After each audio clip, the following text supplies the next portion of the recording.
and she has guided for MTech dissertations and BTech projects. It's a pleasure welcoming you, ma'am. Thank you so much for a brief introduction. I'm overwhelmed for the honor. Can I share my screen? Yes, ma'am. Okay, just a second.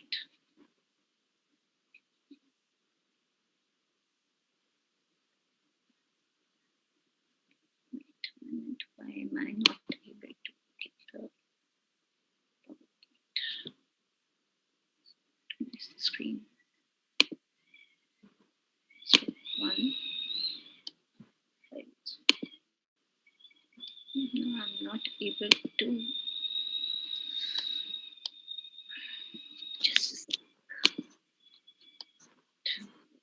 check why I am not able to share screen. I'm not able to see the PPT. Just second.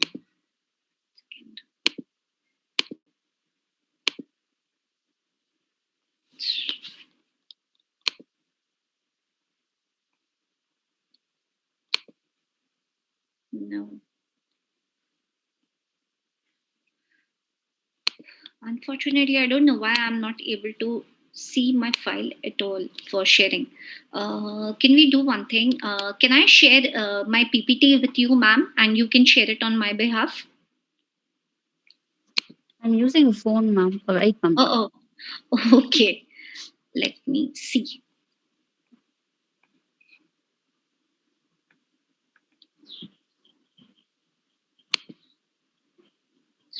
Options.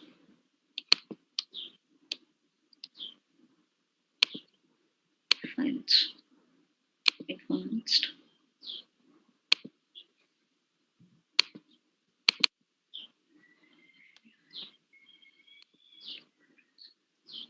No, I don't think so. Just give me a minute. Let me try.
Is it visible now?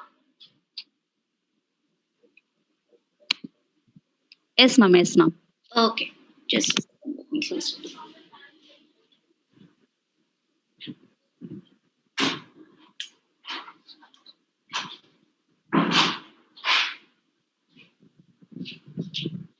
Okay, good afternoon, everyone. Sorry for the delay for me having because of some technical issue. I was not able to share the screen.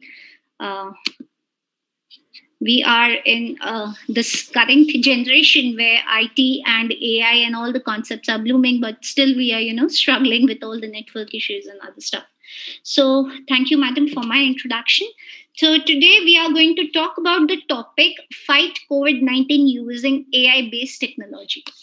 So AI is definitely not a new name. It's a very common thing. Each and every kid right now is talking about AI. So today we'll just know about what actually AI is.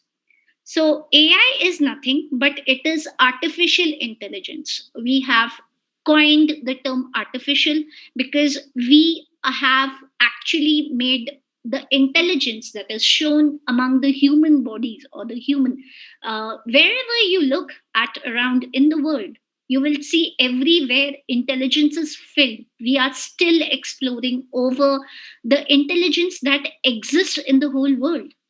Practically not just we humans, but apart from we humans, there are intelligence that is shown in the birds, there are intelligence that is shown within the creatures, there are plants who are very intelligent in the way they behave. You can see that God has made all the natural creatures so amazingly that you will find every aspect or every natural creature, small creatures, they show amazing way of dealing with their own problems. They are able to identify and assess or predict whenever there is a chance of rainfall. The birds, the creatures, the ants, the snakes, they are able to predict the weather more better and more accurate the way we humans are. Don't you find that it's really amazing to see?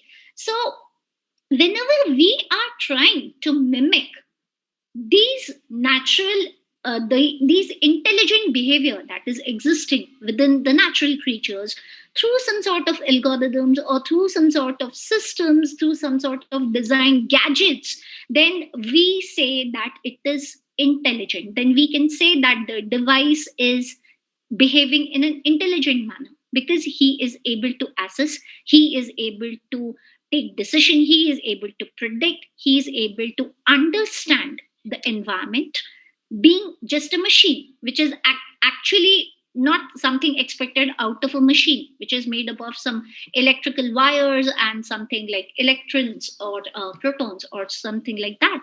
So artificial intelligence is nothing but it refers to simulation of human intelligence, or simulating means mimicking the human intelligence within a machine, so that the machine can perform like human beings. They can take actions, they can behave like a human, they can take decisions, and with course of time, the machines can behave more better, more rational, more logical, and more intelligent, the even in comparison to what human beings can do. So typically you can see that there's a lot of confusion as like I proceed and I have an interaction with different kind of researchers, the way they coin the terms artificial intelligence, machine learning, deep learning, neural networks, and all of these things. They are a very big sort of muddle, the like understanding of all of these terms. There's a huge confusion between all of them, they are all muddled up together. So basically what is artificial intelligence? It's a big subset.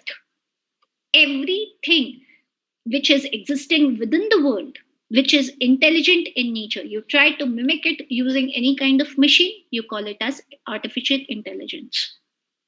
Be it small bees, if you are trying to mimic, if your machine is trying to mimic the bees, then you call that it is it's an artificial intelligence concept, which is some sort of algorithm. We have a lot of algorithms like ACO, optimization, and other stuff.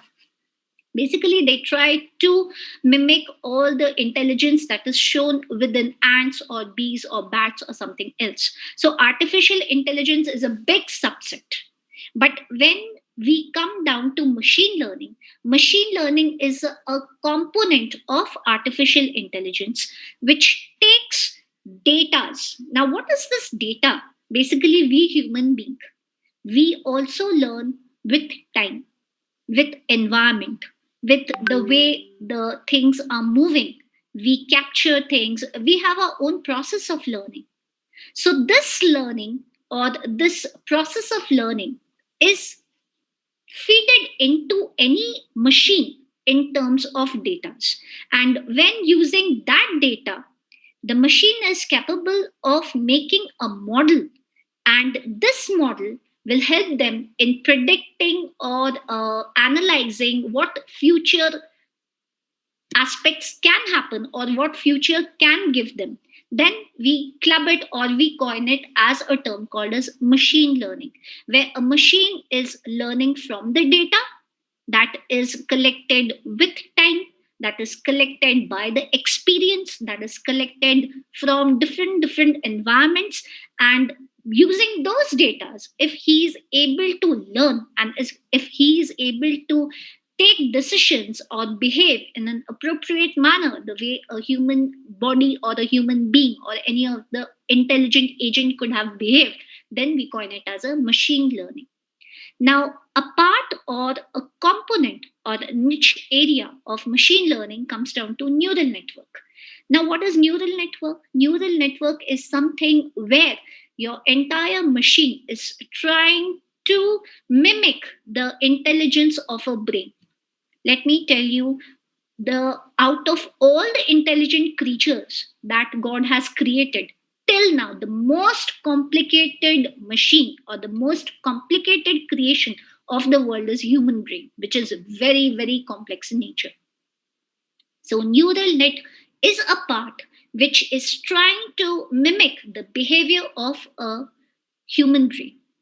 And deep learning, neural network and deep learning, both of them deals with the human body or the human brains.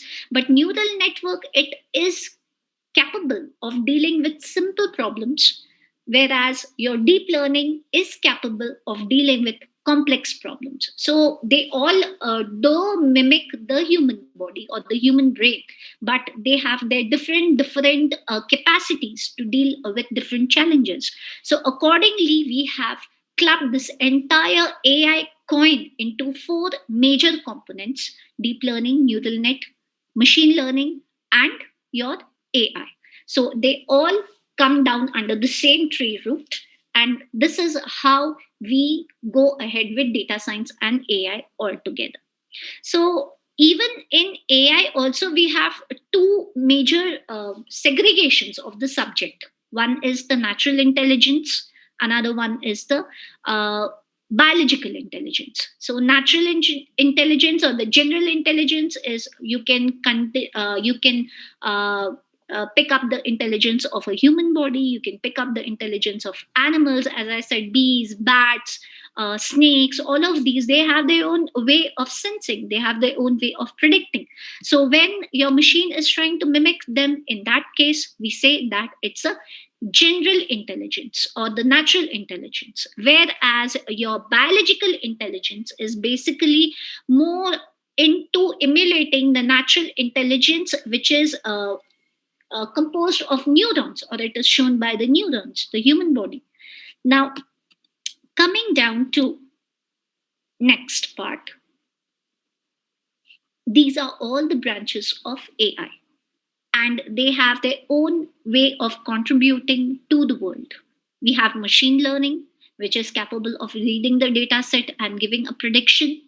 We have expert systems, recommendation systems, which is currently used in majority of the MNCs like Amazon, Flipkart, where they recommend the customers what they should be doing. Or basically your expert systems, if you come down into COVID-19, so your expert systems is able to recommend which part of the world should be given the medication at what time and in what quantity. This is a major challenge right now. We all are suffering. It's a very unfortunate situation right now that we all are facing and we all are undergoing currently. God forbidden it will be over. I just hope so. But by that time, you can see that artificial intelligence has actually helped us in numerous ways by which we could continue with our lifestyle.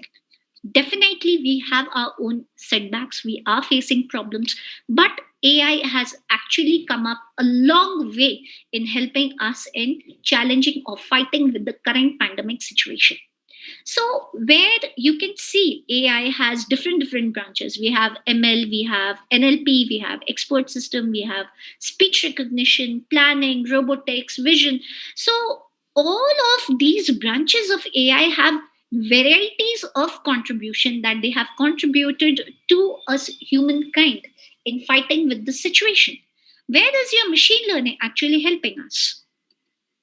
So, as I said, machine learning is practically helping in making dynamic models. Dynamic models, where it is required, healthcare services.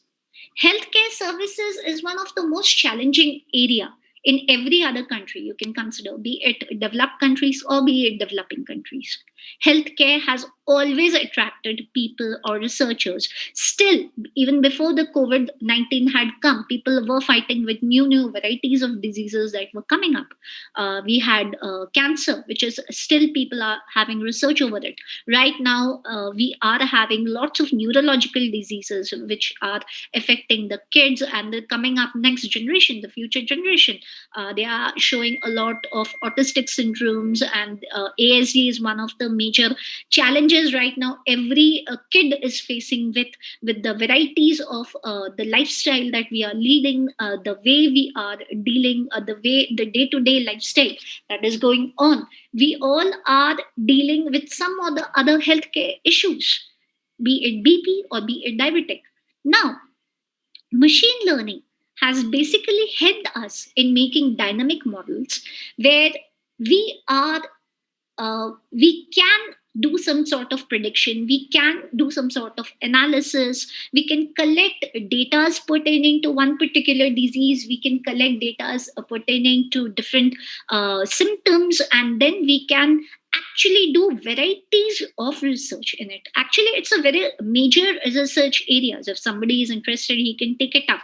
I remember few 1 year back, just when the COVID had just broken up, then we had applied for one of the research projects in which we were analyzing the features and the traits of COVID-19, COVID virus, and how it is behaving under different kinds of circumstance, because the weather condition of India and Brazil and America and all the north south hemisphere countries where it's very very cold, the temperature conditions, the weather conditions, the food habit, the lifestyle, everything is different. And what impact it has over human, if we are considering that COVID-19 is basically reducing the immune system or the immunology of a human. In that case, definitely immune system is not built in a day. So what are the various contributions of building an immune? Is it our food habit? Is it A vitamin B that we are getting from the sunlight? Is it the herbs and natural herbs that we are eating? Or is it something else that we are having, which is playing a major role in building the human immune system? And how far different regions or different places, they are basically affecting the human body? That is what we have put forth, and still we are working over it. Somebody wants to take it forward, you're always welcome. So healthcare system has always attracted the machine learning scientists. People are working with coming up with varieties of dynamic models where they can predict that if a person is currently facing this kind of issue, where in near future, after 5 years or 10 years or 15 years, will he be able to the gene is showing this kind of composition, will he be suffering from diabetic, how far he's susceptible to this kind of disease. People can give this kind of models in which you can predict after how many years what kind of disease are you susceptible to. So this is a few of the research areas which is still carrying on with respect to machine learning approach in healthcare services. Now, apart from them, your machine learning has also contributed into analyzing and predicting the epidemic. Currently, we all get updated data that this many number of death rates have happened in this particular country, this many number of people have survived after conducting or having this kind of medicines. So what are the effects of the medicines, what are the side effects of the medicine, how, like, every study which is possibly coming up to us, it's all the contribution of machine learning and data analysis. So analyzing and predicting your epidemic is one of the major areas or major focus where machine learning plays a vital role or the key role, I would say. Now coming down to big data, modern day technologies, within us, how many of us are available? Can I have an interaction kind of a thing? It seems like I'm speaking, nobody is talking to me. Hello?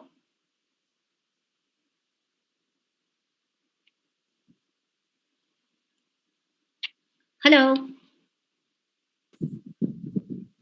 Yes, Yes, ma'am, you're ma'am. on. Yeah, it will be nice if we all can talk and interact, right? So, are we all aware about what actually big data modern day technologies are? Big data?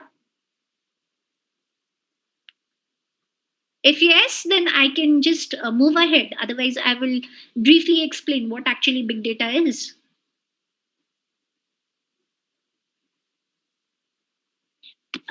In case if you want to put something in the chat box, you can put it. I am also able to visualize.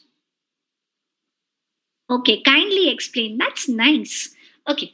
So, big data is actually when we are dealing with huge quantities of data altogether. Big data. Big. Big means volume. The volume is very huge. No, not raw data. Raw data is something different. Big data is something different. Big data means it should have four V's. If it is able to have the four V's, then we can say it is big in nature. One is the volume. It should be huge, gigabytes or in some terabytes or some like even bigger than that, right? And it should be velocity. It should be very fast. When we are expecting to deal with data that are big in nature, we want analysis that should be fast in nature. And then veracity, different kinds of data, like it should have text, it should have images, it should have videos, it should have something different, icons and other stuff. This is veracity. Unstructured kind of data means different kinds of data are put together in the same platter, then we call it as a veracity. So if your data is huge in quantity, if you want fast transmission, or it should be fast in analysis, then it is velocity. Then you have variations within the data, veracity. And fourth V, basically it is all about volume, veracity, velocity. And the fourth V is, I guess so, it is exactly, I don't remember. There are four V's basically, which makes your big data a big data. And one of the biggest example is your YouTube. I'm sure we all are aware what YouTube is. We all use it. So each and every YouTube videos. Thank you, Dr. Pradeep. Each and every videos, basically, they are huge in quantity. They are fast. We want the videos should go just rapidly. It should not be halted, right? That is your velocity. And veracity, because your YouTube has got images, it has videos, it has texts, it has much more, which are completely diverse in nature. So it is also qualifying the veracity. And then we call that it's a big data. And when you have to analyze this kind of big data, that is the most challenging task. Everybody is currently facing issues with how to go ahead with, or how to handle this kind of diverse data. And with respect to that, we are coming up with huge quantities of tools, be it Hadoop, be it Scoop, be it Skype, be it Hive, be it Apala. So many tools are coming up because everybody wants to deal and use these kinds of data. This is all about analyzing using the data. Right now we haven't implemented model making and this model making or analyzing it and doing anything out of it. Is big using big data ethically? Yes, definitely. YouTube, if you get the permission, you can. There are lots of these are all open source data, right? You can just go ahead, you can scroll and you can access it. Yes, you cannot download it and use it for your own personal benefit. That is not allowed. They are having copyright issues with respect to that. But yeah, how big data is managed, normally big data are managed in case of your cloud. The cloud plays a very major role. Azure platform, they all may like huge. Acha, how to filter big data? There are a lot of filtering in the sense, like if you want to make it into a structured format, then you can use web scraping methods, or you can use varieties of Python. There are Python platforms. There are much more different platforms are coming up where you can extract the data and you can segregate into different structured format. So structured means one kind of each and every individual categories of data can be put together under its label. If you are able to label the particular data according to its data type, then you can say that it is a structured kind of data. And before going ahead with any analysis, you have to make it so you can use base big data ethics concern. Wait a minute. Let me, in terms of governance, big data ethics is concerned with which kind of inferences prediction should be made using Acha.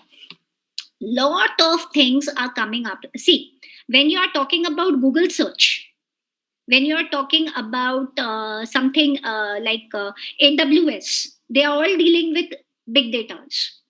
They have a Hadoop platform right now. Even Hadoop is also, like uh, yes, thank you.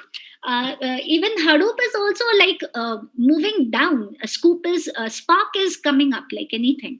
That's the most like promising tool currently, which can basically help in analyzing, and it has more amount of features on top of the big data analysis, like machine learning libraries are there in build, which you can use over the big data. See, big data is just collection of huge quantity of data, and as we all know, that data is of no use if you cannot use it in gaining knowledge, right? So if you are able to extract the data, know the data, and you can use the data in order for future prediction, or you can use the data in order to make some model which can predict future or recommend or anything else, then you can say that big data is actually applicable and it is helping me. But if I'm not able to use the data, in that case it's of no use. Big data can be used in a huge way in case of research. I'll get back to that point. How big data is basically getting used. See, in case when I am using small quantities of data for any kind of prediction or for any kind of analysis, my accuracy level of prediction or my level of accuracy of inference that I'm able to extract out of it, definitely it is not accurate. It is low when my data quantity is small. But if my data quantity is big or more, then my level of accuracy, my prediction, and everything will be more accurate. That is one of the research work that is going on with respect to neural network, that if you are analyzing even for image processing and other stuff, if your analysis has to be good, if you're using neural network for predicting or future forecasting, in that case you should have good quantities of data. You cannot just take four data out of the entire, you cannot take four data as a sample and make a prediction. That's not going to give you any accuracy, right? So here, when we are talking about accuracy, improving the accuracy, then we require big quantities of data. And when we are dealing with big quantities of data, then your all the four, it comes into picture. Right now in pandemic situation, the big data is playing a major role in collecting all of the data from various countries as a repository and getting going ahead with some sort of analysis, right? Because different countries are conducting their own small research with respect to your pandemic situation of COVID-19. In that case, like, how are you going to go ahead? So where are these data going to be reposited? How can you use it? So this is how your big data is helping. In lot many places I have seen that images of your pneumonia, images of your, like, every cough and cold cannot be categorized as COVID positive, right? So you need to understand that what kind of image if you capture will be classified as your COVID infected one, which can be classified as your uninfected one, just plain basic cough and cold, and which can be classified as pneumonia. So in that case, if I am considering images of x-rays, then I am actually meeting all of my four V's.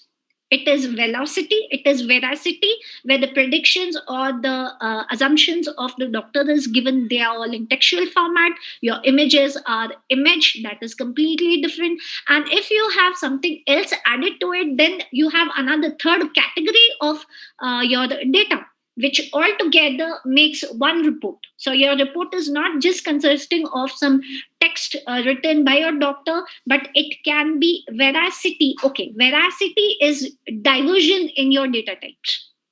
If I am having a report which has got images, which has got my text data that is written by any doctor, which has got my some other forms of data, in that case I can say that it is veracity, because I'm putting three different kinds of data in one particular platform, which is called as a report, right? So then I can say that it's a veracity. If I have if I have a collection of data which is only and only images, then I can't say that it is veracity. And one of the biggest example of veracity is YouTube page.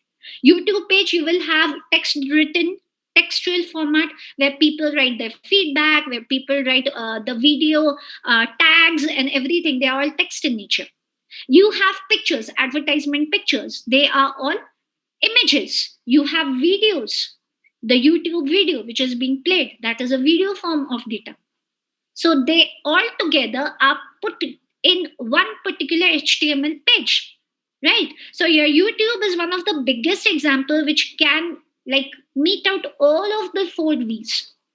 So you say that your big data is there in YouTube videos. Or yes, data accuracy. How to improve data accuracy in big data?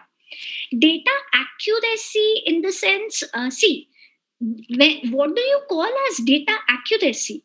Pertaining to your question or the problem statement, what kind of data you have collected, how far it is going to contribute into like extracting your inference or extracting your predictions and other stuff, that makes your data accuracy factor.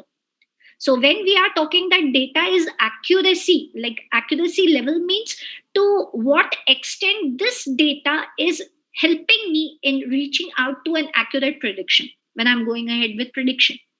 But when the data is completely different and the problem statement is completely different, how far even you can collect the best data in the world, you can't say that it is going to give you an accurate judgment, right?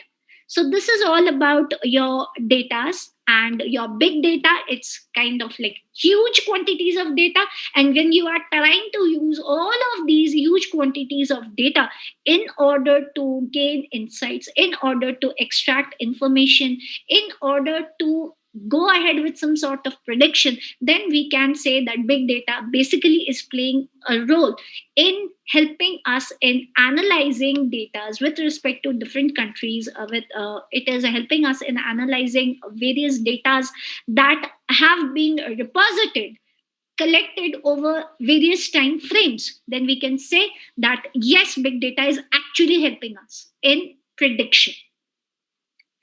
Big data, database technology, business intelligence, analytics increases the accuracy of economic. Yes, it does. It definitely does. Big database technologies and business intelligence analytics definitely plays a major role. And big data does not mean that it only has a data repository of AI, COVID-19 pandemic situation. It can have a data repository of various things. It can have like 15 years of financial market predictions or financial stock market data. It can have multiple kinds of data which can be of huge quantity. Your recommendation system which has been designed, it is based completely on the big data platform. So this is all different kinds of handling the data. When your data is very huge, when your data becomes very huge in nature for one particular system or one particular server to handle, predict, use, and manipulate, then what we do, we distribute the entire data into 4 5 servers or 4 5 computers, club it together so that they all support each other. Then we say that it's a big database technology. Okay, so I hope we are good to go ahead with this. Okay, so now what is the role of artificial intelligence and IoT based detections? So AI and IoT, definitely it is helping us in our COVID-19 situation in varieties of ways. A few of them are, let's we can see. So yes, these are a few of the problem areas where your big data or modern day technologies can help out in. I just skipped it out. I hope lots of questions have been completed so we can just see what are the various research areas. So your big data or modern day technology can help in analyzing the kind of viruses that are affecting the population. So definitely, if I'm talking about kind of viruses, definitely I'm not talking about COVID-19. I'm talking about multiple viruses. Virological assessments, the traits and the features and behavior of viruses. When we are talking about COVID-19, your coronavirus has a special trait of mutating itself. So, because of which you can expect huge quantities of huge variations of the same COVID-19 virus. I can say that if a person is having 10,000 children, all the 10,000 children will have different traits and physiology. They will be all different from each other. Similarly, why? Because the next generation, the technique by which we are giving birth to our new ones, they are completely undergoing mutation of the chromosomes, genomes, and everything, and the combination is completely disrupted. The genetic structure of the parent is completely disrupted, and it again comes back together and gives you a new composition. So, because of which all our kids are different. When you have a new composition, you have a new feature, you have a new trait, you have a new behavior, and you have a new kid type. Right? So, similarly, if you are talking about COVID 19, your COVID 19 is having a capacity of mutating. Mutating means you can't even imagine how many amount of strains can come out. So, this is the fact. Now, virological assessment, if we say, in that case, your virological assessment is all about identifying the features, the traits, and everything of your virus that is affecting us.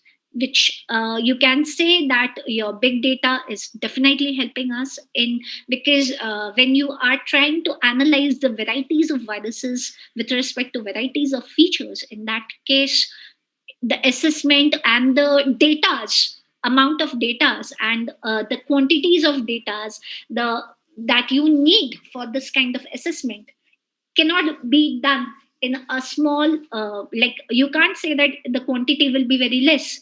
Definitely it is going to be very huge. So next is which family. Now few more like areas of going ahead with your big data is receptor binding, recognition analysis. Which family of virus does it belongs to? This also can be predicted by your big data. What are the parts of bodies that are being affected by virus? Definitely all viruses don't affect everything. If we have come across right now COVID-19, it is affecting our heart. The first thing it's affecting is lungs and heart, because of which the oxygen level of the person is just coming down. So that identification, that assessment, this is all has been done when, like 10,000 or millions of people have been identified whose oxygen level went down when the COVID virus was affecting them. So because of that, we came across this conclusion that yes, it is affecting the lungs and heart of the body. So this is only and only possible when we were able to capture some huge terabytes of data. Does the patient medical history affect the virus or not? If the person is right now, a new kind of disease has come up, that is black virus, right? Black fungus, sorry, black fungus. Now, it is affecting a human body if the human body is already suffering from diabetic or BP. So all of us, like as we all know, India has got the highest range of diabetic patient and the BP patient. So in that case, it is a big alarming situation to all of us, because COVID-19, even if you are surviving from the COVID-19, it is very likely that your immunization power will just drop down, and all the fungus or all the viruses that are present in the air will suddenly have a very bad impact over you. It can affect you like left and right, which is really dangerous. So, with that, let's go down to the next. What are the various contributions of AI? Yes, now this is all about the machine learning part, deep learning analysis, this, that, huge. Now, what is AI? Is AI all about just identifying, collecting the data, analysis, and predicting? No, AI is much more. AI is more about automating. So, here, what is the contribution of automation?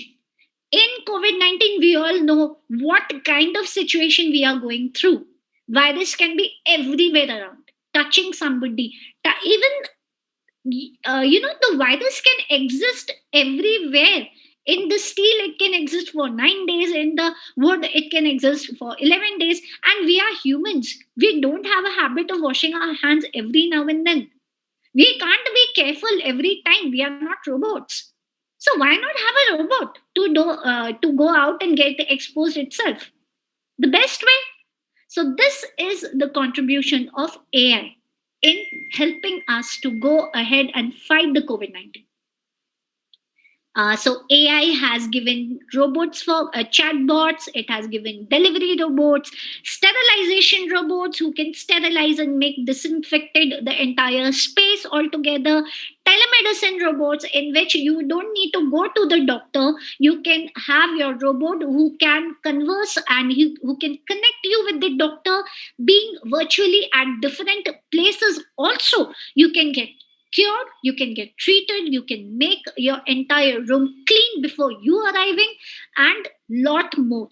So this is one of the big contribution of AI and IoT for critical event management, because this is the situation. Chatbot, okay, chatbots is something by which you can interact with the doctor. Chatbots, basically automated interaction, is enabled by the help of chatbots. You can get it basically right now. Have you all heard about robotic process automation, RPA? Right now, it is a very upcoming field.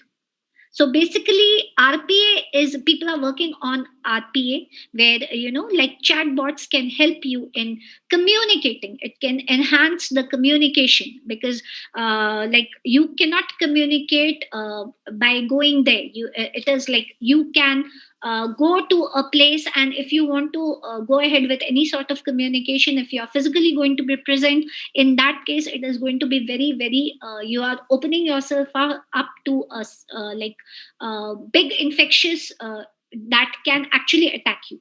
So in order to prevent that, we have got chatbots which can actually help all of us in having virtual mode of interaction. So this is the contribution of robots. Then drones, everything, communication, interaction, sterilization, robots, and everything can be done. But if you're talking about you physically going and doing things, like when we want to go to the shop and get groceries, robots, definitely your robots can do it. But apart from robots, we also have drones. Drones were identified as one of the machines that can fly, right? The way your robots can walk through the streets, and it takes a lot of time.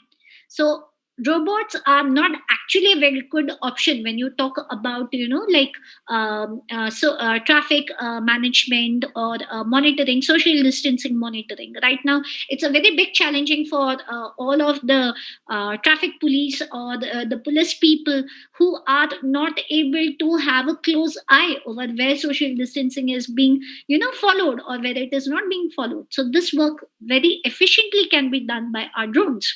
So, supplying essential items, your groceries, contactless delivery. You don't want to go to the shop? Simply use an app, give your grocery list to the shopkeeper. The shopkeeper will have a drone. He will put the drone. He will equip the drone with all of your grocery elements. Yes, definitely, it cannot carry 10 kgs of rice. It's not possible. But definitely, major essentials that can be definitely taken care by your essential items or the drones. Then disaffecting public areas. Yes, you can spray the disinfectant from a drone. Definitely, your 3D spaces of spraying any disinfectant is a better way of going ahead with. Now, sorry, 1 second.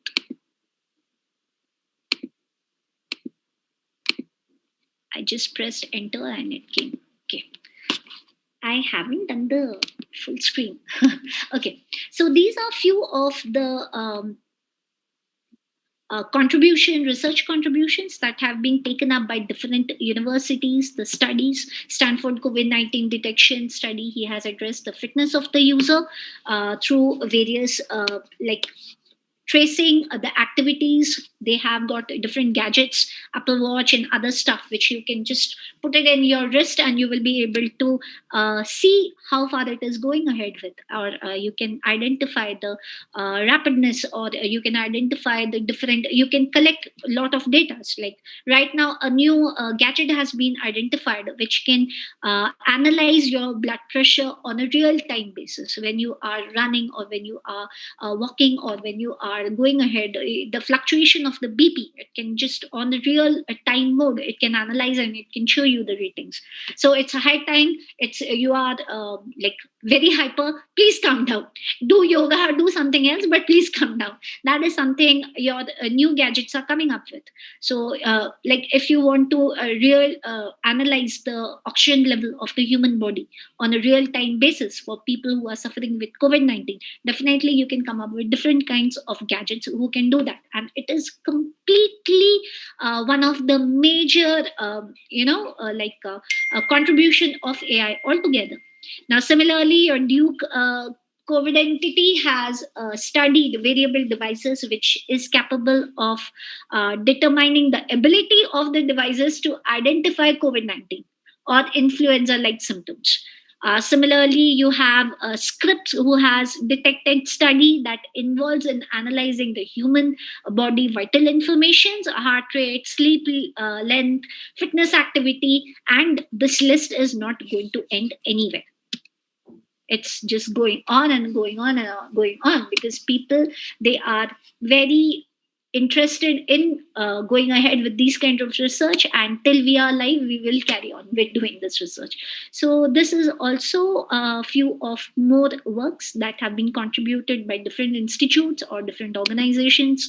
Then let's come down to the vital part we all are aware about: AI for education system. Now, because there is no physical mode of delivering your classes, you can say that actually, like this COVID 19 has handicapped so many industries which were really flourishing to something, like we feel that we are physically handicapped right now. How to fight with it? How to go ahead with it?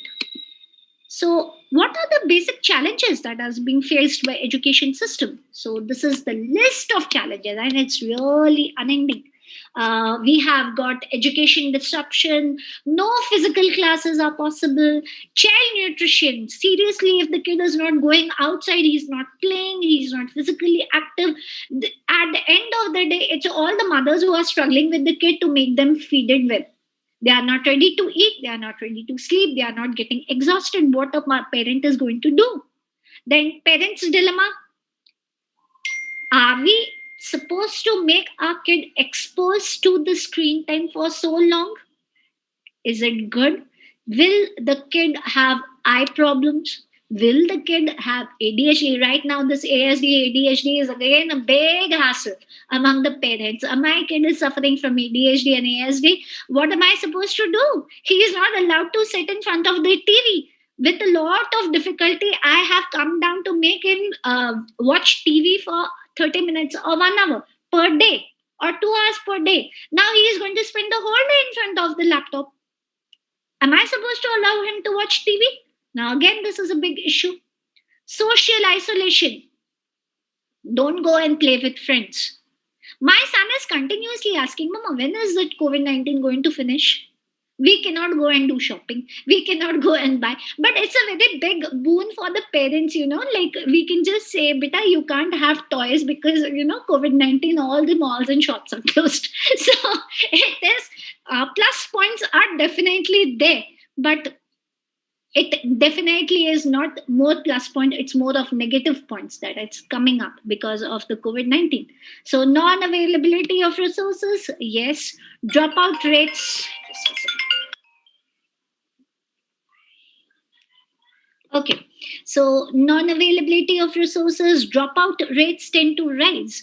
Now we are blessed that we are able to, conduct classes through an online modes through laptops. We are blessed. We have a very good internet bandwidth and everything. But 50 more than 50% of Indian population are there who cannot afford to have a laptop. Even if people are able to attend virtual classes, what are the majority of the skills and practicals that are like physics laboratory, chemistry laboratory, where kids were expected to come down to the lab and do it on a physical mode? Can we afford to do it everything on a virtual platform? No, we can't, because of internet issues, bandwidth issues. Laptop is not available, parents are already equipped with their work, the kids are actually enrolled into the class session, but I doubt, I think 10% of the kids will be sitting in front of the laptop learning something. Rest all 90%, the parents are struggling making them learn at the end of the day.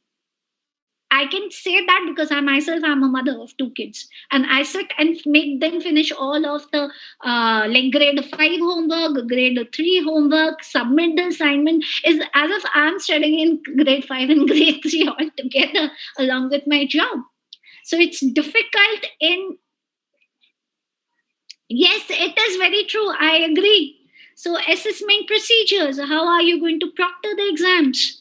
Negative impact on the class, like campus placement. I'm sure every engineering college is going to suffer with this because no company is going to hire. How are the kids going to place? And when the placement is going to suffer, the admissions are going to suffer. It's a big threat to all of us. Impact on campus placement, adverse impact on the students and teachers' health. Yes, sitting in front of the laptop in whole day, as if I am speaking to myself. What to do? I don't know whether a student is sitting or he has switched on the laptop and he has gone somewhere else. Even if I cannot ask to switch on the camera because the bandwidth will just grow. So how to deal with these kinds of problems?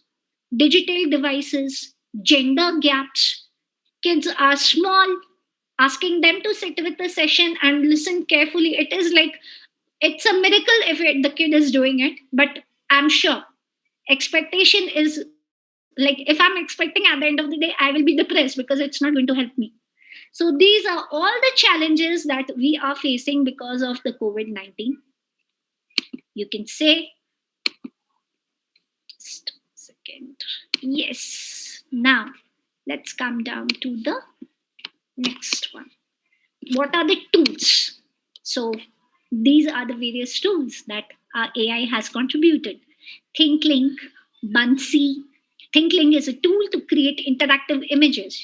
Like if the child is enjoying the session, definitely he'll sit in front of it. So they have taken all the care to make the session enjoyable by different images, worksheets, and other stuff. Then we have Bunsy, then ED puzzles, by which through video lessons we can create different softwares by which the kid can learn.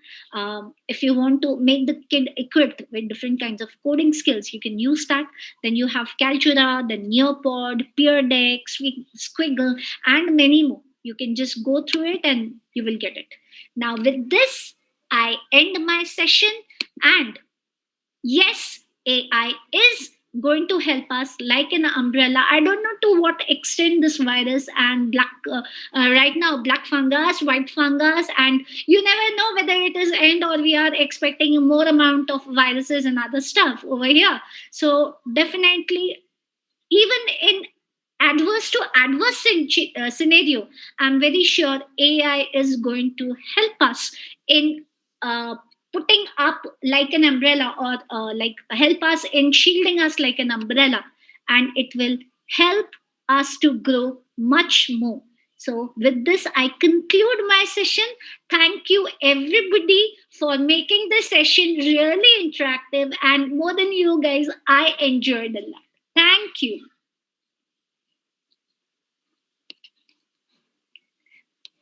Yes. So I'll just, yes, ma'am.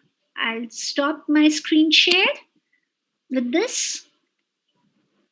Okay. Yes, sir. Thank you, ma'am. Yes, ma'am. Thank you, ma'am, for the wonderful session. It's my pleasure together. Thank you. It's a need of that topic, and you expressed it very beautifully. Once again, thank you, ma'am. And I extend my thanks to all the participants.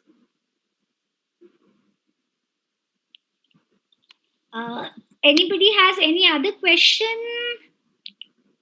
It's my pleasure. Thank you for the compliments and anything. Anybody has any questions? It's all my pleasure. I hope you all have a lot of key takeaways from this. That will be the biggest benefit. Okay. So, ma'am, if I'm done, I can just conclude it over here. Yes, ma'am. Yes, ma'am. Sure. Okay. Thank you so much. Stop the video. Participants, kindly stay with us.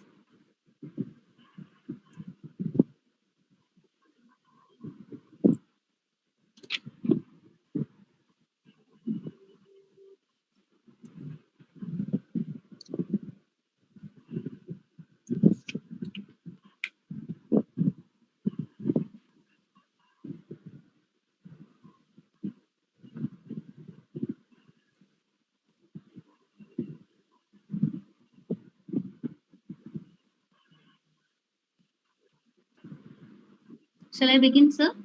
Validity function. Yeah, ma'am. Yeah, ma'am. You can go ahead, sir. Welcome, sir. Rao, sir.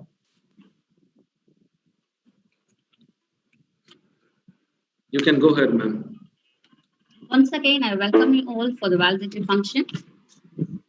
Now, I'd like to welcome our beloved Dean, Dr. K.V. Jayaraman, sir, to deliver the welcome address. Thank you, ma'am. Am I audible to all of you? Yes, sir. Yes. Thank you. Good afternoon to one and all who presented here.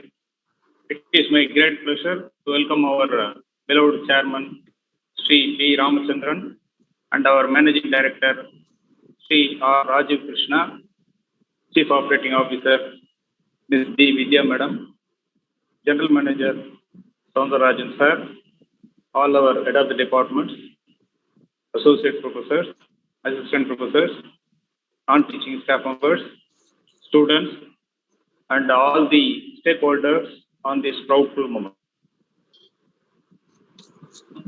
To welcome our young and dynamic principal, Pradeep Devanayan sir, who is a great motivator and origin point of this 5 days FDP. We all, the SVCET are very much happy to conduct the 5 days faculty development program on impact of COVID on higher education and research initiatives from 24th May 2021 to 28th May 2021. I cordially welcome all the speakers to the valedictory ceremony of the 5 days FDP. I am very much pleased to extend my warm welcome to today's speaker, Dr. Bandara Malhotra. It is my great pleasure to welcome Professor Vijay D. Vaidya, Executive Secretary, IST New Delhi, who has been a constant supporter for us to conduct the 5 days FDP. Next, I would like to welcome our source of inspiration, Dr. Erra Rama Mohan Rao, sir, Executive Council member of Puducherry, ISTE, and it is my immense pleasure to welcome our source of energy, Professor Vijay Krishna Rapaka, sir, Principal, Rajiv Gandhi College of Engineering and Technology, Puducherry, for his constant motivation at all times. And I am very thankful to one and all who have actively participated in all the 5 days faculty development program and to the organizing team members. I am very much thankful to the organizing team for providing me a chance to welcome all of you. Have a great day. I ask you to thank you.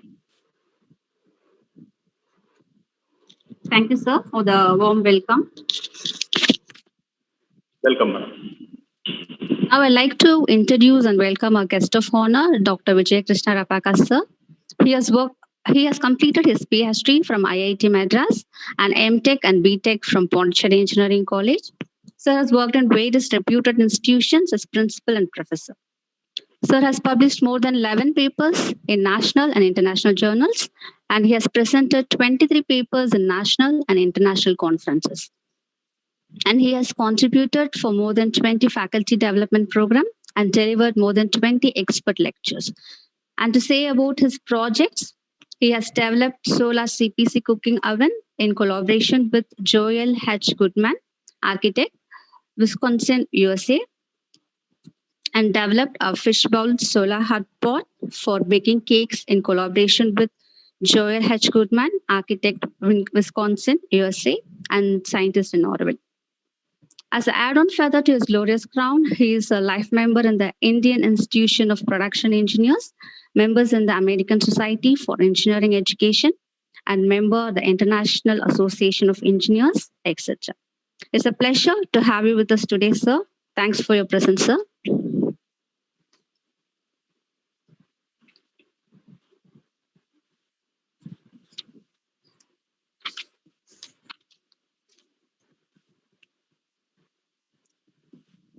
And it's my pleasure introducing our chief guest, Dr. Rama Mohan Rao, sir.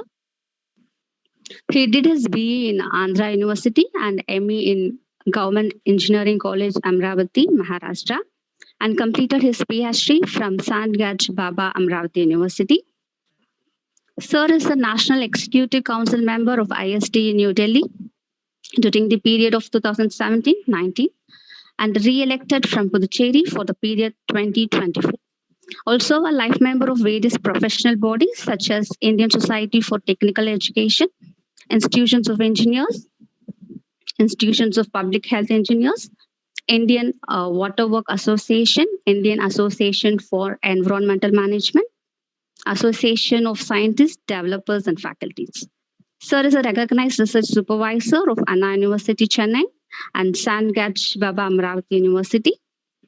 Moreover, he has published 60 research papers in international and national journals and 44 papers presented in conferences on environmental issues, notably on water and waste management, and also he has published 3 books. He has filed applications for 3 patents and already published. Sir is certified as academic leader of the Wipro Technologies, and he has received many prestigious awards. And Sir was a jury member of AICTE's Chakra Vishwakarma Award 2019, held at AICTE headquarters, New Delhi. It's a pleasure having you with us today, sir. I hand over the session to you, sir.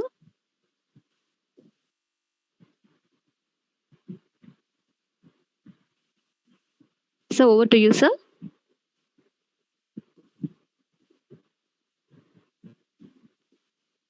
Am I audible? Yes, sir. Yes, sir. You're audible. Thank you, madam. Thank you for your nice introduction. Welcome, sir. Sri B. Ramachandran, sir, chairman of Sri Venkateswara Group of Institutions. Sri Venkateswara Group of Institutions. Dr. B. Vidya, COO, SVCET. The most respected principal of this esteemed institution, Dr. S. Pradeep Devanayanan, Dean of the institution, Dr. K.B. Jayaraman, sir, and my friend and colleague, Dr. Vijay Krishna Rapaka, the chairman, Indian Society for Technical Education, Puducherry section, and also the principal of Rajiv Gandhi College of Engineering and Technology, Puducherry. The organizing secretaries, Mrs. Kalpana and Mr. J. Anandaraj. The coordinators, Dr. V. Nagaraj, Dr. V. N. Balaji, Dr. Magimal Raj, Mr. Ganeshan, Mr. Venkatesh, Mr. Kanakantha Raj, resource persons of this 5 days FDP, head of the departments, faculty members, and dear participants. I think I am able to see 200 plus participants in this session. Good afternoon to all of you. At the outset, I am very much thankful to Sri Venkateswara College of Engineering and Technology Management and the principal, Dr. Pradeep Devanayanan, for inviting me as a guest for this valedictory function. I was there on the inauguration day along with the Executive Secretary of ISTE, Professor Vijay Vaidya. And I saw that the principal was telling that there were about 700 people who have registered for this program.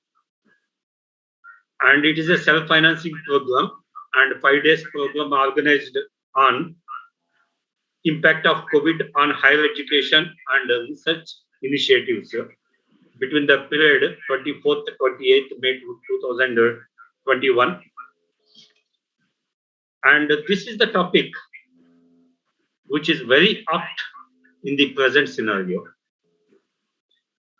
Last 15 months, I think this problem has started March 2020, almost 15 months over.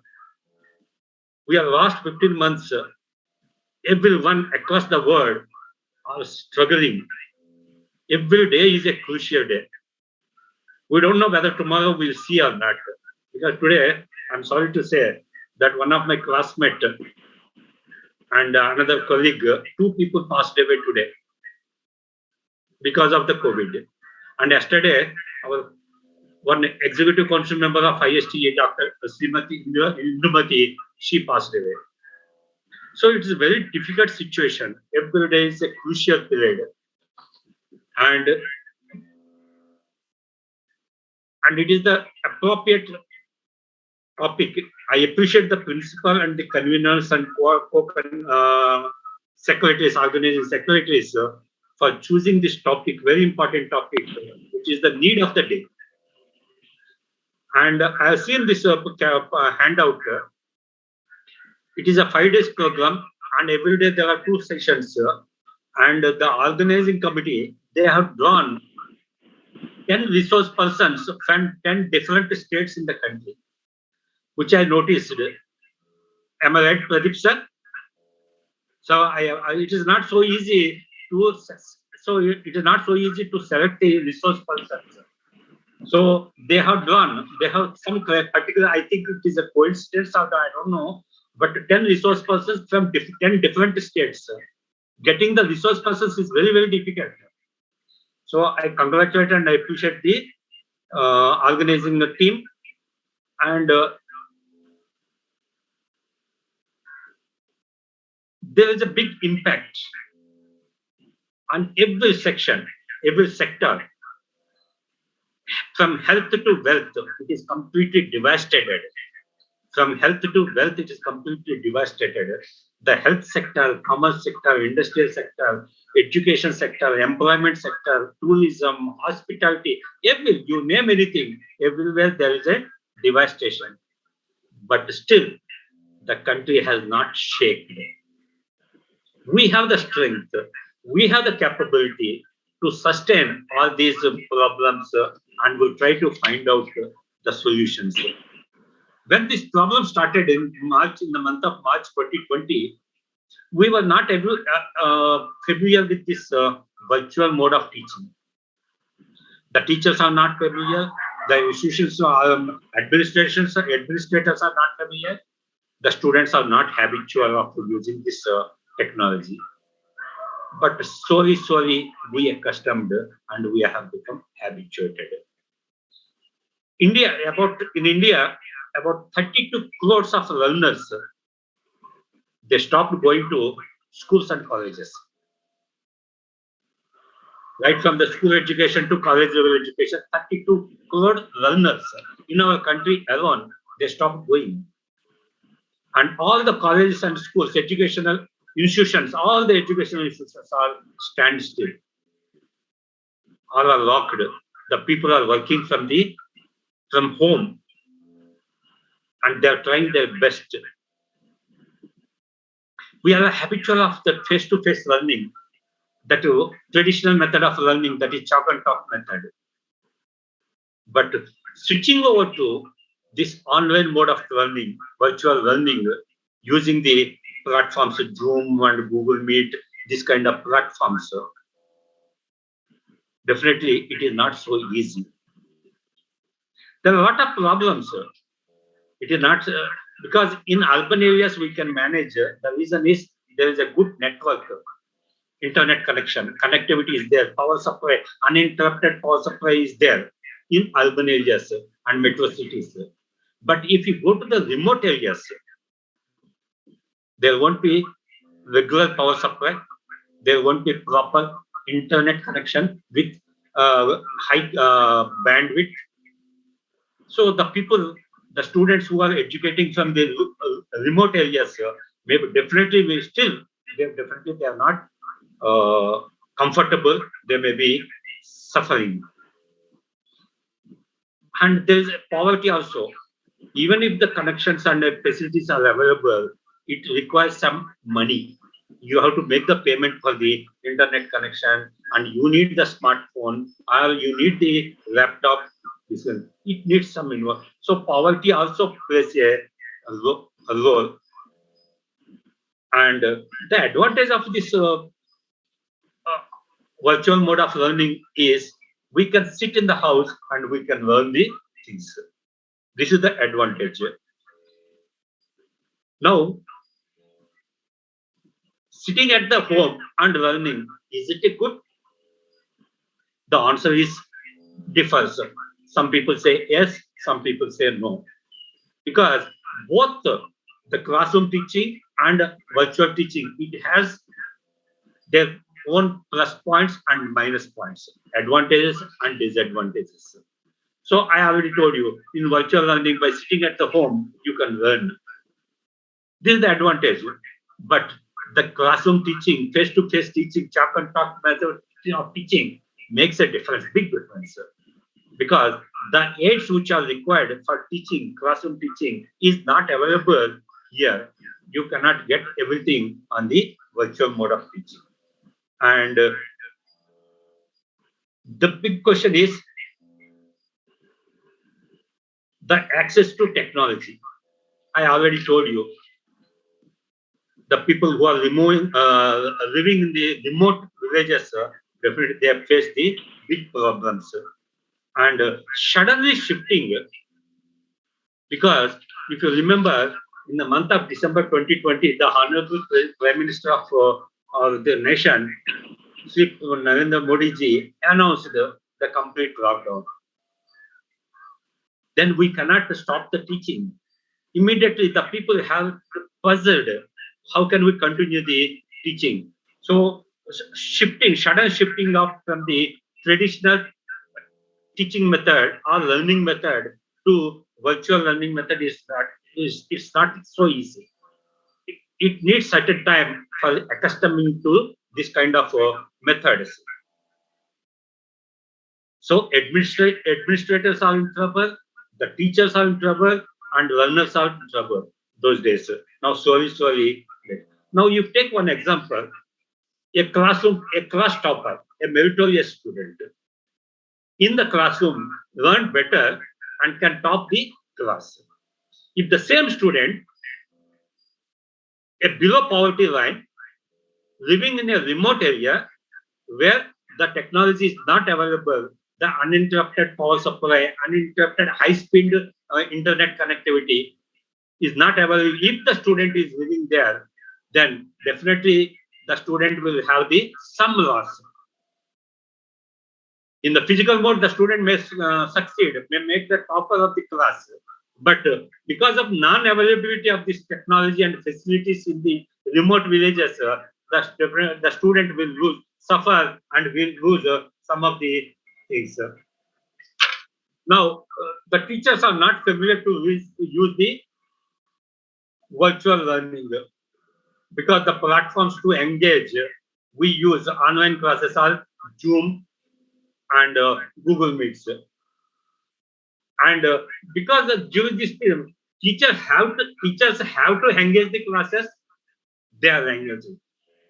Students, they need to attend the classes for the sake of attendance, they are attending. Now the question is for both sides, teacher side and student side, how effectively the teacher has delivered or how effectively the teacher reached the student through virtual mode of teaching is the question mark. Similarly, from the student side, how sincerely the student is attending, how sincerely receiving the teaching is also a question mark. These are all some of the problems which we come across during this virtual mode of method. The destabilized all the educational activities like admissions. Yes, 2020 the admissions are got affected. This 2021 also going to affect the admissions. And because there are no, everything is confusion, so it affects the admissions. The teaching I already told you, the learning, the teacher side and the learner side, and assessment systems, examinations, assessing. We conduct the internal assessment system examinations. Now, this on virtual mode, that is not possible. We give the assignment that they do it, but the analysis assessment system is definitely there are some lacunas, and there are no entrance examinations, competitive examinations, and no placements, proper placements. These are all things are destabilized because of this COVID-19, and there's an impact on the research. The first, I'll tell you the positive point. Positive point is means the researcher as well as the supervisor will get a lot of time to concentrate on the research area. Our project principal investigator will get a lot of time to concentrate on the project. This is the advantage. And second thing is they can attend a lot of seminars, webinars through virtual modes, and a lot of time is available to prepare the papers. These are all the plus points. But minus point, negative points are, if the research is involved some practical work, lab work, testing work, or data collection work, is not possible because of the complete lockdown. You cannot go out. You cannot go to the lab and do the work.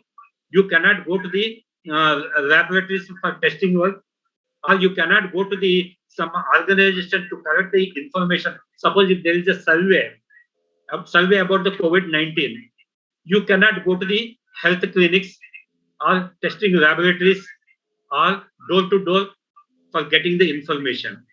So these things are not possible These are the negative issues during the COVID-19. Otherwise, the research scholar or principal investigator or the supervisor will get plenty of time to concentrate on the what you call it, the research work. Now that we come to the education assessment system, exams are postponed. Even in Tamil Nadu, the exam dates are not properly announced. And last year, if you remember, that the Anna University, Chennai, declared all finalist students are passed. Then the AICTE New Delhi objected. No, it cannot be like that. The outgoing students must go through the examination system.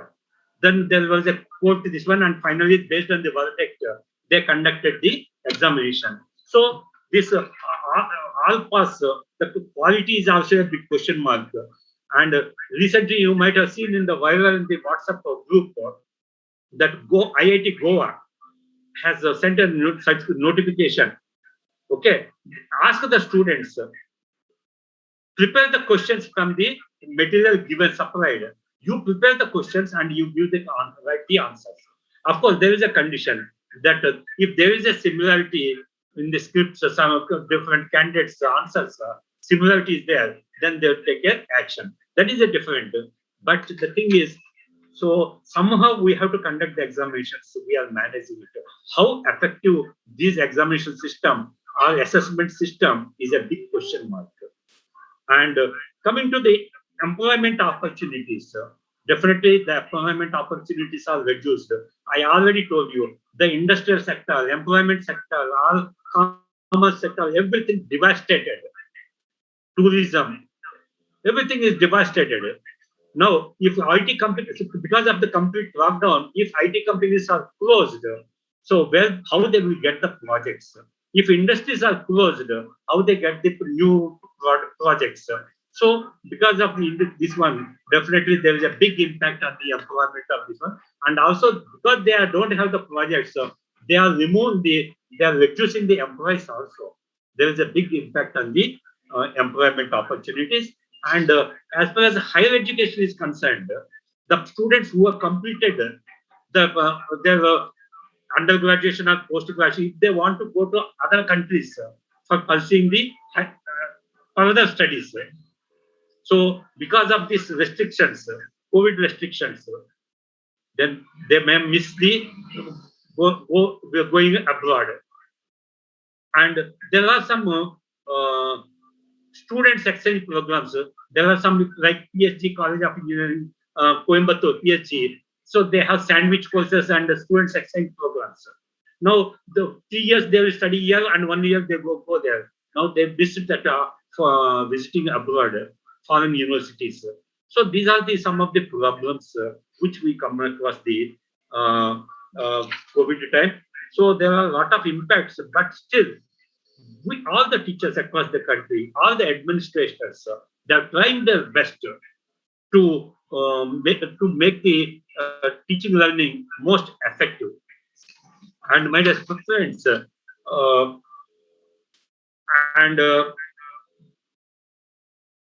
taking part this kind of faculty development programs, it is very, very useful that by attending the 5 days program, last 5 days, 10 resource persons from different states. So I definitely believe that the participants have acquired good knowledge. And my dear participants, you must continuously take part this kind of programs, not only these general topics, your subject topics, various topics, you have to take part and you have to acquire the knowledge. Now, today, by last 5 days, by participating in this kind of program, you have come across with 10 resource persons. You have come in contact. You can contact them at any time through mails or mobile phones. So and 200 participants are there, 200 plus participants. So many of you may not have the friendship. Now you can contact with them. So you have increased your network. So not only you will get the knowledge, your network will widen. My dear friends, by becoming the right member of various professional bodies like Indian Society for Technical Education, Institution of Engineers, Computer Society of India, like this kind of professional bodies, become a member and take part in this kind of programs. And you should not think that whatever knowledge I have, suppose you have some 5 years teaching experience. So 5 years is a good experience. Okay, you have mastered that subject. If you are taught this for last 5 years same subject, definitely 5 times teaching, also some more 5+ times teaching, definitely you have a master in that subject. But you should not come to the conclusion that whatever knowledge I have, it is enough. I am master in the subject, my dear friends. If that is the thing, you are a frog in the well. I will tell you one example that if a rat is climbing onto the pot filled with the grains, if it is going on consuming the grains, at one point of time, the rat will go inside the container. Even if the rat is trying to come out, it cannot, because the height is more. My dear friend, same thing in our case also. If you are thinking that whatever knowledge you are having, that is enough, you can survive throughout your life in this profession. No, the technology is continuously changing. You have to equip with, you have to go with the technology. Change you cannot, change is inevitable. You cannot avoid the change. You have to go with the technology. So you have to take part this kind of programs. My dear friends, cell phone, you have to recharge it. Every day you have to recharge it. Then only you can use the cell phone for your purpose. Otherwise, the battery will get charged. It is of no use. The cell phone, what purpose you have purchased, what purpose you have invested the money, the cell phone is of no use. But there is a use. You can use that cell phone as a paperweight. We should not become a dead weight. We should be useful to the stakeholders.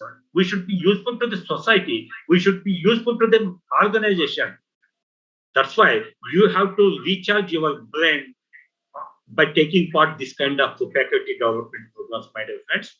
And before coming to the conclusion, the 9 mantras, which I believe I am having almost 35 years of teaching experience, which includes 20 years as a principal of an engineering college, and almost 12 years in the research. My total experience is, my friends, if I have the 35 years experience, if I am not doing justice to my profession, my students are not happy with my teaching, then what is the use of teaching? What is the use of my 35 years experience paper which I am having? My qualification, BE degree, ME degree, and PhD, what is the use? These things are just papers. Fold it and keep it in the pocket, my dear friends. These things are of no use unless and until we are useful to everybody, society, our stakeholders. My dear friends, before I am closing, I will not take much time. Before I am closing by this one, I will tell you 9 mantras. I hope that most of the participants are in the teaching line. If you want to come up in your life, in your profession, you must you listen to this one and you decide whether these are right or not. One day definitely you will not remain as an assistant professor or associate professor or a professor. You will be dean or director or principal or a pro-chancellor or vice chancellor of a university. But the 9 mantras which I will tell you, you must be a dedicated teacher. You must dedicate your profession. You must have a passion to teach. Suppose I will give you one example. If you take an egg, so if you give a one stroke, the egg will crack and then the life will come out, because you know that there is a life inside the egg. Now, if you hit that egg, the life will come out. But if you keep the egg, that life will come out on its own. By hitting its own, the life will come out. So if you hit that, life has gone. If it allowed that one, life will come out. So because of external pressure, because of the pressure from the management, from the principal, from the HOD, you should not work. You should work with your passionate. You must have the passion to teach. You should not you should not think that you should be a good teacher in the college. You should be a better teacher in the college. You should be a best teacher in the college, my dear friends. A best teacher is not enough. The teacher can do a lot of things apart from the teaching. You should be a good counselor. You should be a good motivator. You should be a good researcher. You should be a good trainer. So there are a lot of things. So you should be a good what you call it, asset to the institution to take care of the accreditation process, internal quality assessment system. So everywhere you have to involve apart from the teaching. So you should be a unique teacher, my dear friends. You should not remain as a best teacher. You should be a unique teacher in the institution. So you should dedicate yourself to the organization. Second is you should have the good publications. So you being a teacher, you conduct some mini projects, main projects, major projects for UG students or PG students. Whatever projects you are conducting, it should be innovative. Some novelty should be there.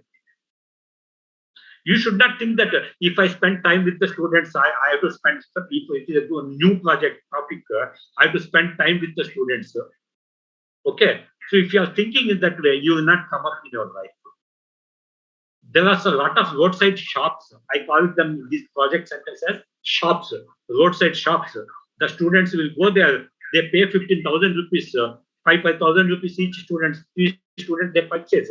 They will not purchase this project not only for Sri Venkateswara Engineering College. They will purchase the same project. The shop person will sell the same project to the other college students also. What is the novelty? What is the innovation? What is the satisfaction to the teacher? What is the satisfaction to the students, my dear friends? No, you should not. You should think you should have some creative mind and come out with some ideas. So your project. So whenever you conduct the projects, you publish. If it is successful project, you publish the paper. So second mantra is the publication in the high impact peer-reviewed journals, my dear friends. Not ordinary journals I'm talking. High impact factor and peer-reviewed journals. Don't submit it to the paid journals. 2,000, 3,000 rupees they collect and then they publish on the next day. My dear friends, it is of no use. Okay. And third mantra is involve in the research projects, funded research projects. Okay. If you have the novelty in your project which you are going to conduct, okay, apply for the funding agencies like Department of Science and Technology, AICTE, UGC. So there are various funding agencies out there. You apply the project proposal, submit the proposal for the fund. Suppose in case if you are not received the fund, you approach the concerned industry. I am going to develop this project. So this is you give the demo, and if the industry is convinced, the entrepreneur is convinced, they will support you by giving some financial support. Okay, forget about the money, how much amount is you forget, but whether you got the financial assistance or not, yes or no, that is important matter. So involving in the funded research projects and patents. The madam has introduced me as that I have filed 3 patents and 3 patents are published. My dear friends, last week I got the one of my patent has been recognized by the Australian government. I got the international patent. So you have to, whatever projects you are conducting to the students, you have to make it patented. So that's why you have to work hard in the beginning of your profession, at least for 10 to 15 years. Then your profession will be smooth.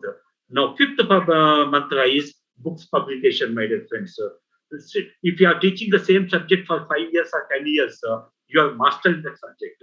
You have the full command on the subject. And during these 10 years or 5 years teaching, you have your own notes. Every year you are updating the notes. Why don't you convert that notes into textbook form by including some more content? It is possible, my dear friends. So publication of the books. Suppose if you are not interested in books publication, your subject publication, you can go for general books. Now you can publish a book on COVID-19. What are the impacts happened? How it started? What are the impacts? Okay, you can collect the data, compile it, and what are the health measures, safety measures you have to take during the COVID. post-COVID, pre-COVID, post-COVID, during the COVID. So if you connect all this data and you can make it as one book, small booklet. So if we have the will, you can do anything. And I am interested. I have published 3 books on my subject. Okay, then I'm not interested only to reach my civil engineering students. I thought that I have to reach more and more outsiders, right from the school-going children to the retired person, not only male staff, women staff also. Then I thought of that enhance your interpersonal skills, IPS. IPS is interpersonal skills. Think out of the box. I published one book, which can be with some small short stories with the diagrams, pictures. Okay, so you can reach anybody, right from the school going children to everybody. So my dear friends, whatever your interest is there, you can publish the book in that area. And 6th mantra is, my dear friends, becoming a resource person. Now Dr. Pradeep sir has drawn 10 resource persons from different states. That means he has got the information in this particular domain, in this particular area, so and so. This Mahapatra madam, Bandana Mahapatra madam, now just last 15-20 minutes I joined this session. Okay, I read how nicely she, with smiling and very actively, she has handled the session. Okay, so that you have to reach to that level. You must be familiar. You must be recognized from different people from the different corners of the country. So for that, you have to acquire knowledge and skills, my dear friends. Okay, so 6th mantra is a resource person. 7th mantra is a lifelong learning. Even in these participants, 200 plus participants, I think there are participants having more than 20 years experience. Okay, so they're also having interest to come and sit in this one. Okay, there must be something new is we are going to learn. Yes, teacher is always a learner.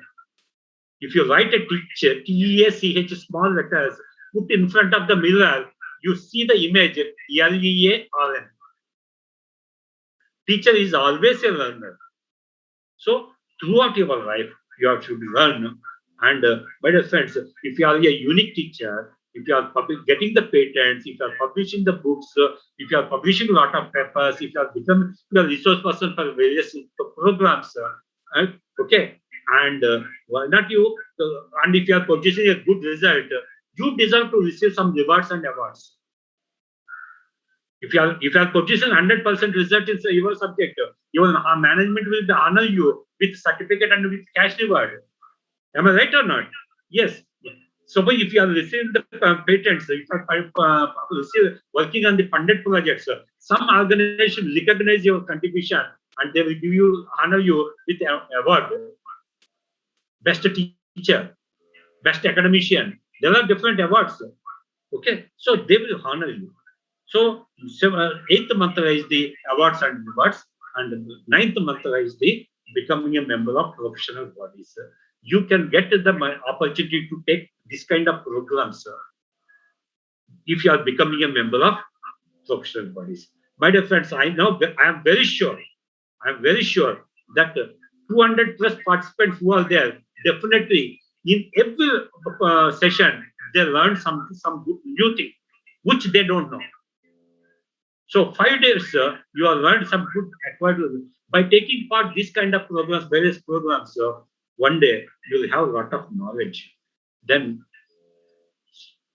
my dear friends, so I will summarize this 9 mantras: dedication to your teaching, publication of papers in various reputed journals, and involvement in the funded research programs, and filing the patents, and publishing the books, and becoming a resource person, and a lifelong learning, receiving the awards and rewards, and 9th is the becoming the membership in professional bodies. My dear friends, the lastly, my message is IIT. I am not talking about Indian Institute of Technology. I am talking about innovate, incubate, transfer. Innovate, incubate, and transfer the technology.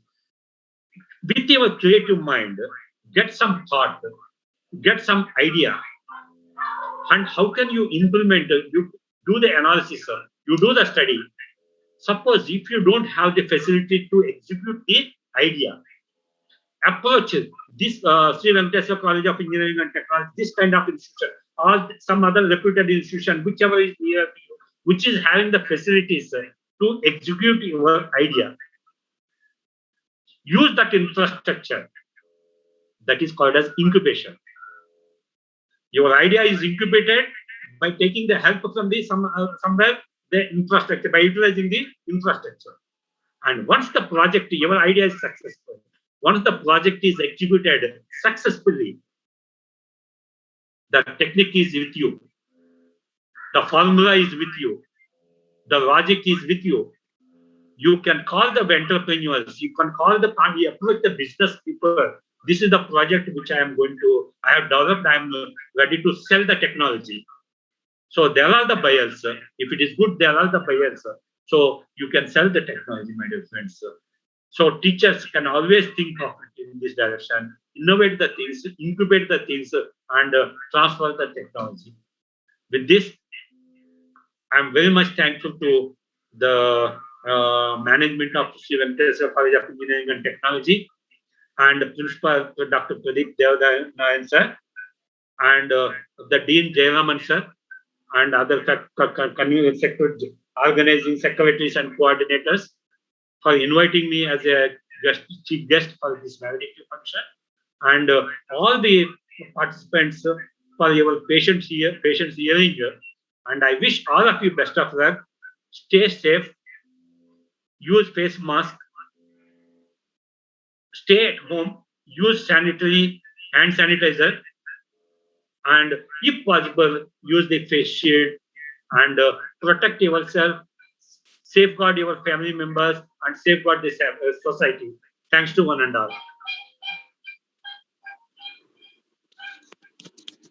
Thank you, sir, for the inspiring speech on the current situation faced by all of us. Actually, we are able to connect with each word you said, sir.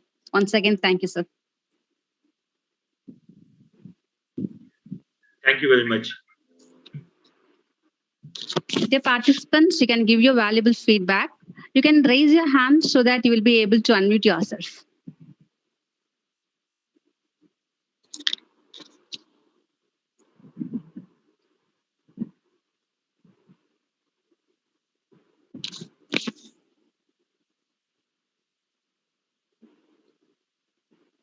Dear participants, if you want to share your feedback, please raise your hand so that you will be able to unmute yourself.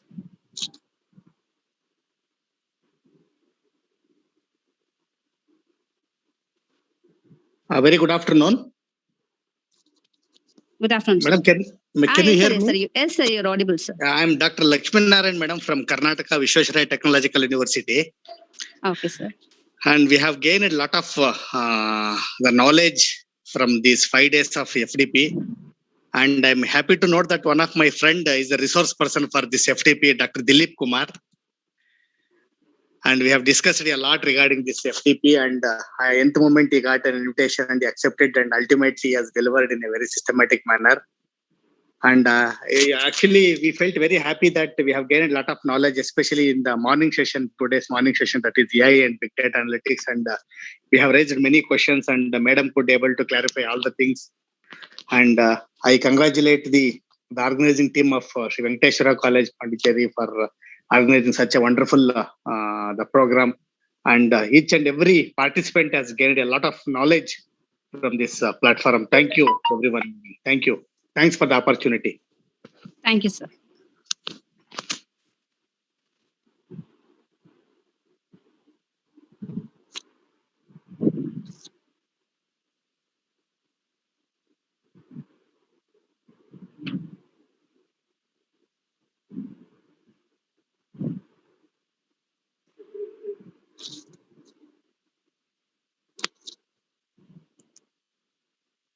We have come to the end. All you can change is yourself, but sometimes that changes everything. With this beautiful course, I welcome Mrs. Kalpana ma'am, Assistant Professor from EEE Department, to deliver the FDP reports and vote of thanks. Good afternoon to one and all. Respected luminaries of the program, esteemed Chief Guest, beloved Principal Sir, cherished Dean Sir, precious faculty members, and most valued participants. Good afternoon to all. This 1 week faculty development program in collaboration with ISTE was organized successfully with participation of different stakeholders from May 24th to May 28th. During last academic year, that is 2020 to 2021, we have conducted more than 94 free webinars in Pan India for school students, college students, faculties from academic institutions in the name of TCG, LED, IIC, etc. In South India, particularly in this pandemic period, only 4 institutions were enthusiastically contributed in all activities, and one among them is our Sri Venkateswara College of Engineering and Technology, Puducherry.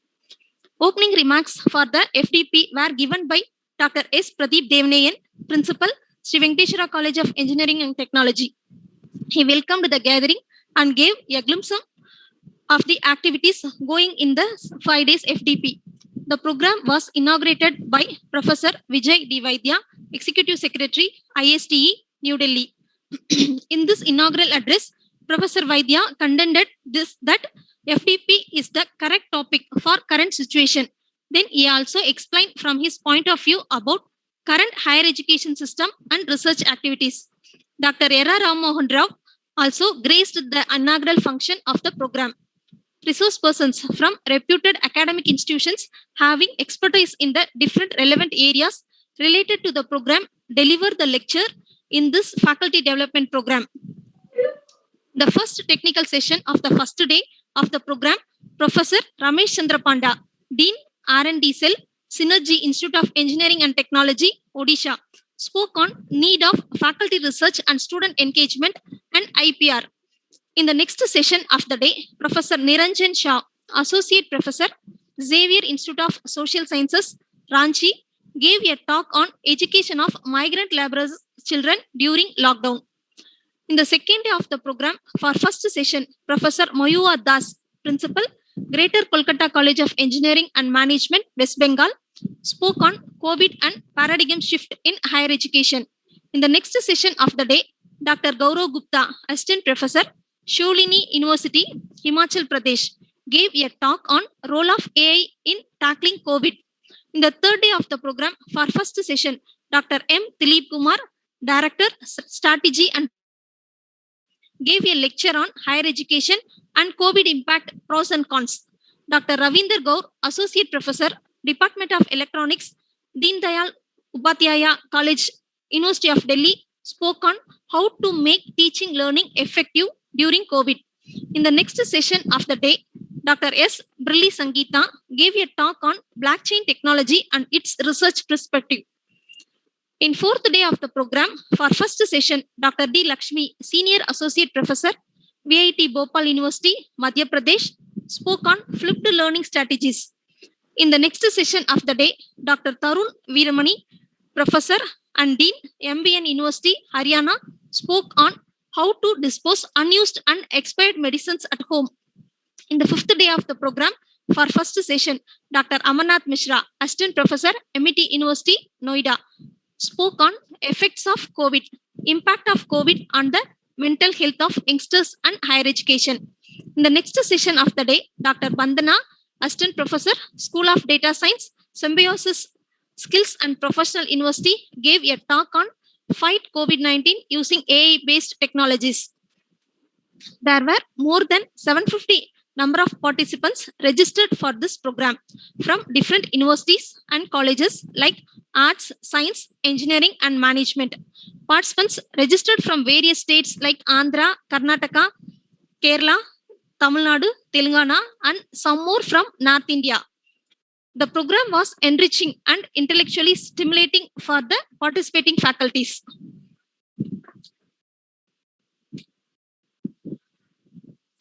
It is a great honor to have been asked to offer a vote of thanks on the occasion of 1 week faculty development program in collaboration with ISTE. On behalf of my college and the entire management, I thank our chief guest, Dr. R. Ram Mohan Rao, Puducherry Executive Council Member, ISTE, New Delhi, and our guest of honor, Dr. Vijay Krishna Rabaka, Principal, Rajiv Gandhi College of Engineering and Technology, for accepting our invitation for the valedictory function.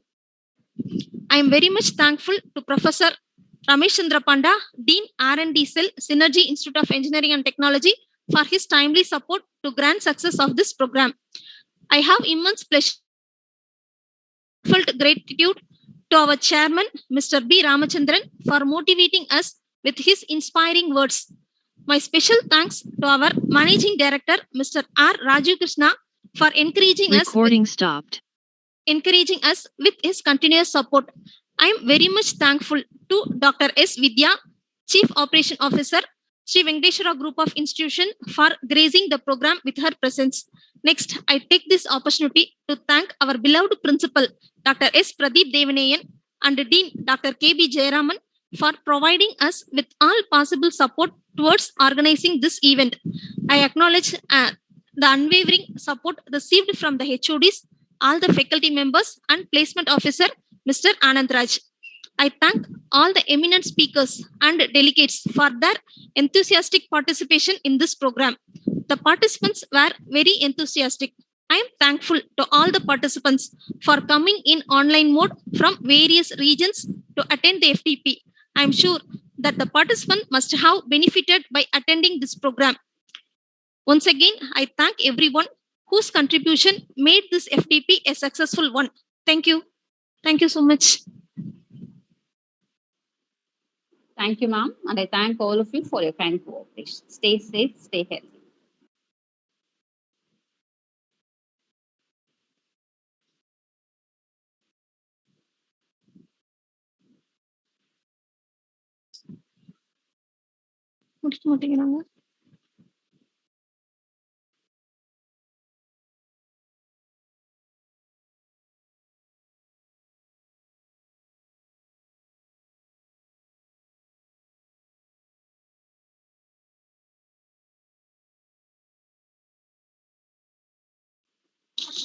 Feedback link is there in the chat box. You can fill that.